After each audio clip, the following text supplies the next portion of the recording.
My husband deceived me about a short car trip, forcing me to endure a 4-hour journey with our infant, and now he's blaming me for overreacting. We have a 5-month-old daughter, and he's been hit hard with postpartum symptoms. He struggles with severe postpartum anxiety, PPA, and is attending therapy for it. It's been a tough adjustment for me. Things haven't gone as expected. I know parenting rarely follows a perfect plan, but some things sting more than others. I went all out creating a stunning nursery, everything perfectly matched with a pricey baby monitor. But my husband won't let our daughter sleep there due to his anxiety. Not even for naps. If I put her in her crib, he'll wake her up and bring her to wherever we are. If she's not in the same room as us, he completely panics. This makes it impossible for me to sleep in a separate room with the baby without triggering him. Anyway, he's fully aware I despise long car rides with the baby. Anything over 40 minutes is too much.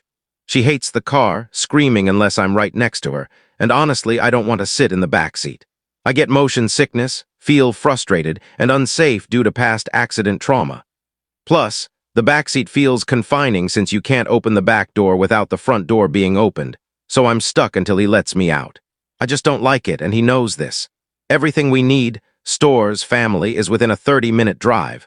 There's no reason to go farther, but he keeps pushing. Last week, he tried convincing me to visit a restaurant he was curious about, claiming a 3.5-hour round trip wasn't a big deal.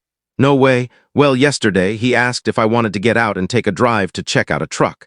I asked where it was, and he said just past Albany. Albany's about 40 minutes away, so I agreed. But after passing Albany, we'd been driving for an hour total, and I was getting annoyed in the backseat. I asked when we'd arrive. He checked the GPS and said 43 minutes. I was furious. I demanded to know why he lied about the location, and he gave a weak excuse about thinking it was closer, which I don't believe for a second. The drive took nearly 2 hours one way. He spent 40 minutes chatting with the truck owner, only to decide against buying it. Then we faced a 2.5-hour drive home due to traffic. When we got home, I grabbed the baby, went to the guest room, locked the door, and fell asleep.